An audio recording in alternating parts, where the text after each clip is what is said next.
खरं तर कुल कायद्याचा ज्या गावाला इतिहास आहे, अलिबाग आणि भेंडकळ या गावामध्ये कसेल त्याची जमीन आणि वसेल त्याचं घर, हा कायदा 7 वर्ष जो लढा चालू राहिला, तो नारायण नागू पाटील साहेब, दत्ता पाटील साहेब यांच्या नेतृत्वात हा लढा लढला गेला. या गावाला त्या इतिहास आहे. 158 वर्ष अविरतपणे विठ्ठलाची त्या ठिकाणी सप्ताह झाला असा हा गाव. खरं तर या गावामध्ये माझे अनेक नातेवाईक आहेत. माझ्या वडिलांची सर्वात मोठी बहीण या गावात आहे, वडिलांची मावशी आहे, माझी मावशी आहे. लहानपणी सुट्टीला आम्ही यायचो, परंतु या गावामध्ये आमचे नेते आदरणीय प्रशांत भाऊ पाटील साहेब यांचा सुद्धा हा गाव आहे. अनेक काही दिवस आपण पाहता या गावावर आणि परिसरावर सातत्याने अन्याय होत आहे. आदरणीय पवार साहेबांनी हिंद या कंपनीचं खऱ्या अर्थाने उद्घाटनाच्या वेळेस ते आले होते, 2006 साली असेल कदाचित. त्यानंतर सातत्याने या परिसरातील राहणारे लोक असतील, मुलं आपली असतील, काल त्या ठिकाणी रोजगार धंद्यासाठी त्या ठिकाणी जात होते. ज्यांच्या घरामध्ये 20-20, 25-25 हजार पगार येत होता, आज 5-7-8 हजारावर ते आलेले आहेत. त्याचं नाव आता कोनेक्स झालेलं आहे. त्याचा मालक हा महेश बालदी झालेला आहे. पोलारिस कोनेक्स आणि पोलारिस दोन्ही कंपन्यांमध्ये जो साध्या चाळीत राहत होता, तो या उरणचा मालक होऊ पाहतोय. आपण सगळ्यांनी जागा होण्याची गरज आहे. टेम्पो असोसिएशनची काही दिवसापूर्वी मनोज शेठ भोईर साहेब, आपल्याला माहित आहे, मी सांगितलं, आपल्याला त्यांनी सांगितलं की या ठिकाणचे अनेक ट्रान्सपोर्टर घरी बसण्याची वेळ आलेली आहे. खऱ्या अर्थाने बाहेरचे ट्रान्सपोर्टर येतात आणि इथे धंदा करतात आणि पोलिसांची सुद्धा साथ आणि आमदाराची सुद्धा त्यांना साथ आहे. रोज आपली पोरं चिरडली जातात, रोज एखाद्याचा ऍक्सिडेंट होता. आताच 1 महिन्यापूर्वी आपण रस्त्यावर तुम्ही, आम्ही आणि सगळेजण होतो. 6-7 तास याच गावाचा एका तरुणाचा मृतदेह तिथं पडला होता.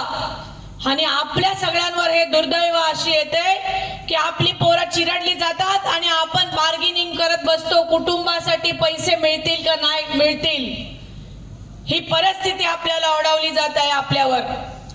त्या ठिकाणी आपण बघाल, दास्तान पाट्यावर रोज एक पोराचा ऍक्सिडेंट होत आहे. ट्रॅफिकचं नियोजन नाही, आपण सांगितलं कचऱ्याचं नियोजन नाही. महेश बालदी या नागाने आपल्यावर फणा काढलेला आहे आणि आता ठेचण्याची त्याला ही वेळ आहे. आता लक्षात ठेवा, निवडणुका पुन्हा होणार नाही. डायरेक्ट 29 ला इलेक्शन होणार आहे. तोपर्यंत तुमच्यावर 4 वर्ष पुसपुरत राहील. हीच ती वेळ आहे दणका देण्याची. या ठिकाणी मशाल या चिन्हासमोरील उमेदवार आहेत, बाजूला पंजा या चिन्हासमोरील उभे आहे. कोळ्याचा खटारा त्या ठिकाणी चिन्ह आहे, विळा चिन्ह आहे. शेका पक्षाचे उमेदवार आहेत, काँग्रेसचे उमेदवार आहेत, शिवसेनेचे उमेदवार आहेत. ते उमेदवार महाविकास आघाडीचे आहेत, एवढं लक्षात ठेवा. ते चिन्ह वेगवेगळे असले तरी ते आपले आहेत, ती काम करणारी माणसं आहेत. कोण सांगते उरणला मस्त झोपवला नाही, आता फक्त वाकवलंय. 29 ला जर त्याला झोपवायचं असेल तर ही निवडणूक आपल्या सगळ्यांच्या अस्तित्वाची निवडणूक आहे, लक्षात ठेवा. हा तिथे पनवेलला जातो, खरंच रामशेठला याची गरज आहे का? पनवेलला जातो, गुजरातीत भाषण करतो, इथं आल्यावर आग्र्यांची चेष्टा करतो, दिबा पाटील साहेबांच्या नावाचं राजकारण करतो. खऱ्या अर्थाने दिबा पाटील साहेबांचा काय संबंध आहे याचा? दिबा पाटील साहेब आपले होते, त्यांचा वारसा आपल्याला पुढे न्यायचा आहे. दिबा पाटील साहेबांच्या नावाने कायम चेष्टा केलेला माणूस आज दिबा पाटील साहेबांच्या नावाने राजकारण करत असेल तर त्याला त्याची जागा दाखवली पाहिजे. विमान उडताना दिबा पाटील साहेबांचं नाव देणार होता, पण आजही दिबा पाटील साहेबांचं नाव लागलं गेलं नाही, कारण यांची मानसिकता ती नाही. एअरपोर्ट आल्यानंतर कॉन्ट्रॅक्ट कोणाचे? तर महेश बालदीचे. आपल्या बाजूला आपल्या गावातल्या लोकांनी रक्त सांडलेल्या कंपन्या कोणा आपल्या आहेत, तिथं कॉन्ट्रॅक्ट कोणाचे? तर महेश बालदीचे. आणि हे आपली लाचार झालेली सगळी जण रोज तिथं पायघड्या घालतात. खऱ्या अर्थाने जर आता दणका द्यायचा असेल तर हीच ती वेळ आहे, लक्षात ठेवा. पुन्हा वेळ येणार नाही. मला या ठिकाणच्या स्थानिक उमेदवारांवर काय बोलायचं नाही, कारण त्यांची मानसिकता बिघडलेली आहे. ते लाचार झालेले आहेत. त्यांना आपली लोक, आपल्या लोकांचे प्रश्न दिसत नाहीत. आपली लोक मरतायत रस्त्यावर. 10-15 लाख रुपयामध्ये आपल्याला बार्गेनिंग करावी लागते. त्या आया बहिणींचे कुंकू पुसले जातात, ती पोरं बेघर होत आहेत. काय करणार आहोत आपण? कॉन्ट्रॅक्टर लांबचे असतात, त्यांचा फोन लागत नाही.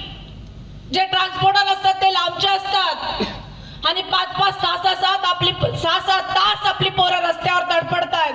कोण जबाबदार आहे? एकमेव हा आमदार जबाबदार आहे, लक्षात ठेवा. हीच ती वेळ आहे. महाविकास आघाडीचे हात बळकट करा आणि या साऱ्यांचे हात बळकट करा. हीच ती वेळ आहे. जेवढे काय आपले नातेवाईक असतील, आपले लोक असतील, त्यांना सांगा 2 दिवस कसोटीचे आहेत. पैशाचा पाऊस पडेल, पण आपण असा पैशाला लाचार होणारी मंडळी नाही. आपण कष्ट करणारी मंडळी आहोत. 12.5% आल्याच्या नंतर आपण पैसा पाहिला, तोवर आपण कुरांच्या घरात राहणारी सगळी जण लोक आहोत. माझं सुद्धा सोनाचं घर कुरांचं होतं आणि आम्ही तिथं आनंदाने नांदत होतो. परंतु त्या पैशाला जुमानणारे आपण नाही. आपण कष्टकरी समाज आहोत, लक्षात ठेवा.